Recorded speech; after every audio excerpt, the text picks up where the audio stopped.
जिस इन्वायरमेंट में, जिस माशरे में, जिस कंट्री में रहते हैं, वो इस्लामिक रिपब्लिक ऑफ पाकिस्तान है। रिलीजियस के हिसाब से, क्योंकि इस्लामिक कंट्री है, तो हमारे यहाँ प्राइमरी सोच है कुरान शरीफ है।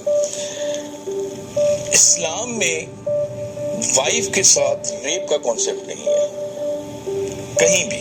एक मसीही मजहबी रहनुमा होते हुए ये जो बात है मैरिटल रेप, मैं थोड़ा सा इससे इख्तलाफ करूँगा, क्योंकि हमारे मुआशरे में या हमारे मज़हब के दायरे में इस तरह की कोई ऐसी बात या कोई ऐसा तस्वर पाया नहीं जाता।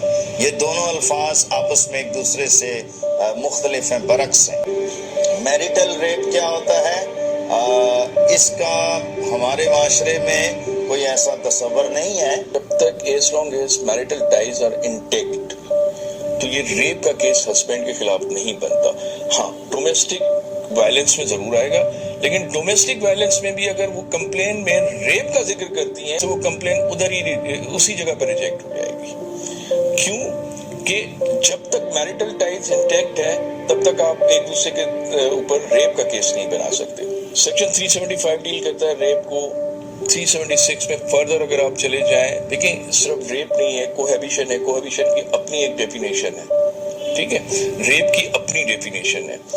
उसके अलावा हमारे पास हुदूद ऑर्डिनेंस है, जो कि 1970 आई बिलीव 77 और 79 में प्रमलगेट हुआ था।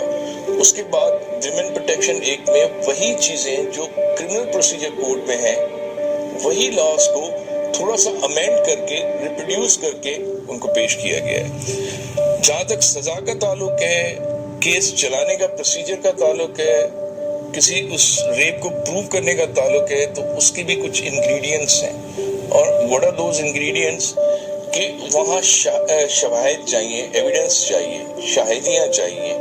और उसके लिए कानून में है कि कंप्लेन के बाद अगर वो presiding officer of the proper jurisdiction satisfy हो जाता है कि 4 गवाह उसमें मौजूद हैं जो कि आई विटनेस हैं, then he can proceed further with the matter. हमारे मजहब में अल्लाह ताला ने सारे जानदारों के हुकूक दिए हुए हैं, हर जानवरों तक के हुकूक हैं, पौधों के हुकूक हैं। तो ये कैसे मुमकिन है कि औरत के हुकूक ना हो? रब ने कहा बीवी मर्द का, शौहर का लिबास है और शौहर बीवी का लिबास है। इसका मतलब क्या है कि दोनों ही एक दूसरे को कवर कर रहे हैं। तो ये कैसे मुमकिन है कि जब दोनों को रब बराबर बराबर लेकर चल रहा है, तो किसी एक को हाकिम बना दे? अल्लाह ताला ने मर्द को हाकिम नहीं बनाया, सरबराह बनाया है। अगर किसी भी जानदार के साथ इस किस्म का अमल होगा, तो वो अजियत में होगा, और रब किसी भी जानदार को दूसरे जानदार पर अजियत करने की इजाजत कभी नहीं देता। ये तो बाहमी रजामंदी के फैसले हैं। पाकिस्तान में हम ये तो कह लेते हैं कि रेप पे सजाएं हैं। मैरिटल टाइज की जहाँ पर बात आती है, मैरिटल रेप का जब कॉन्सेप्ट आता है, तो कॉन्जुगल राइट्स भी इन्वोक होते हैं। अच्छा, कॉन्जुगल राइट्स क्या है? कॉन्जुगल राइट्स मर्द के वो राइट्स हैं, अगर कॉन्जुगल राइट्स की सिंपल डेफिनेशन में आप चले जाएं, तो वो मर्द के सेक्सुअल राइट्स हैं, जो अपनी बीवी से वो डिमांड करता है within the ambits of the Islamic injunctions. तो अगर इस तरह की कोई वो क्लेम भी जाता है या कोई कंप्लेन भी जाती है, तो मर्द के पास भी वो conjugal restitution of conjugal rights का राइट मौजूद है। कॉन्स्टिट्यूशन में हमें आर्टिकल 25 जरूर मिलता है, जो इक्वलिटी की बात करता है, नो जेंडर डिस्क्रिमिनेशन की बात करता है, या फिर आर्टिकल 25 सब आर्टिकल 3 जैसे है कॉन्स्टिट्यूशन का, उसमें खवातीन के लिए, विमेन के लिए और चिल्ड्रन के लिए अलहदा कवानीन बनाने के लिए कॉन्स्टिट्यूशन में कहा गया है। तो उनकी प्रोटेक्शन के लिए फर्दर कवानीन जरूर बनाए जाते हैं। ना तो इस्लाम के नाम पे, ना इखलाकियात के नाम पे, ना इखलाकियात के नाम पे, ना कानून के नाम पे, आप किसी भी नाम पर किसी इंसान की, किसी जानदार की तजलील नहीं कर सकते। इसमें भी इस्लाम हमें ये नहीं कहता है कि आप बीवी से अगर अपने कॉन्जुगल राइट्स डिमांड कर रहे हैं तो वायलेंस करके करें, ये कभी भी नहीं कहता है। हाँ, रेप का केस जरूर नहीं बनता उसके ऊपर, लेकिन वायलेंस अगर होती है तो वो डोमेस्टिक वायलेंस में आकर उसके लिए जिसे कह लें कि कंप्लेंट की जाए। तो औरत के पास एक राइट जो है वो खुला पे जा सकती है اور خلا کے لیے it is one of the grounds. Pretty sure in Pakistani society it should be, or anywhere I would think it would be single gender based. Rape کا جو یہاں پاکستان میں یا دنیا میں ٹیبو ہے وہ صرف مرد کے حوالے سے کیا جاتا ہے، لیکن ریپ عورت بھی کرتی ہے، عورت کا بھی ہے اس میں، اور ہمارے قوانین میں بھی ہے کہ ریپ مرد کرتا ہے یا عورت کرتی ہے، تو ان کی اپنی اپنی سزائیں. بے شک عورت کی طرف سے بھی زیادتی کی شرح ہے، لیکن مردوں کی طرف سے تو یہ شرح بہت زیادہ ہے، کیونکہ اللہ تعالیٰ نے انہیں قوام بنایا ہے، اللہ تعالیٰ نے انہیں طاقتور بنایا ہے. طاقتور بنایا تھا محرم کی حفاظت کرنے کے لیے.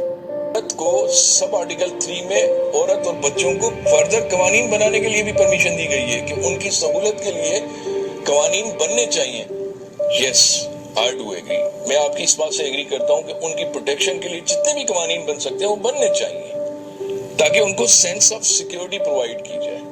ہمیں ایجوکیٹ کرنے کی ضرورت ہے کہ ایک بہت لطیف، ایک بہت پیارا، ایک بہت خوبصورت اللہ کی طرف سے تحفہ ہے، اس کو تحفہ ہی رکھیے. وائلنس کی کوئی بھی صورت ہو، کسی بھی شیپ پہ وائلنس ہو، وائلنس ہوتا ہے.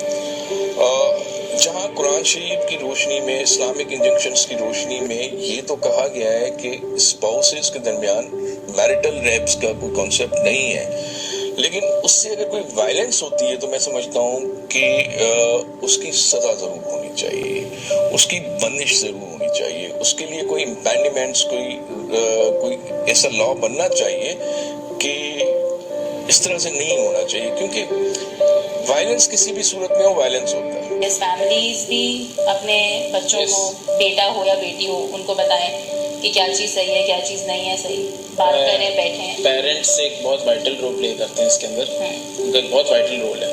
یس وی شوڈ، ان کو پتہ چلے گا چیز کا تبھی وہ ایک چیز کو روک سکتے ہیں. I think they should definitely report it. I think speaking about it is the first step. ٹھیک ہے نا، accepting the problem, admitting the problem is the first step towards the solution. اگر ہم بات ہی نہیں کریں گے اس کے بارے میں تو یہ پرابلم اکنالجمنٹ میں نہیں آئے گا، ایکسیپٹنس نہیں آئے گا، تو فکس کہاں سے ہوگا. Yes we should make it publicly acceptable. اس کی ایجوکیشن بڑھنی چاہیے اینڈ لوگوں کو کمفرٹ دیں کہ yes you can come and speak about it.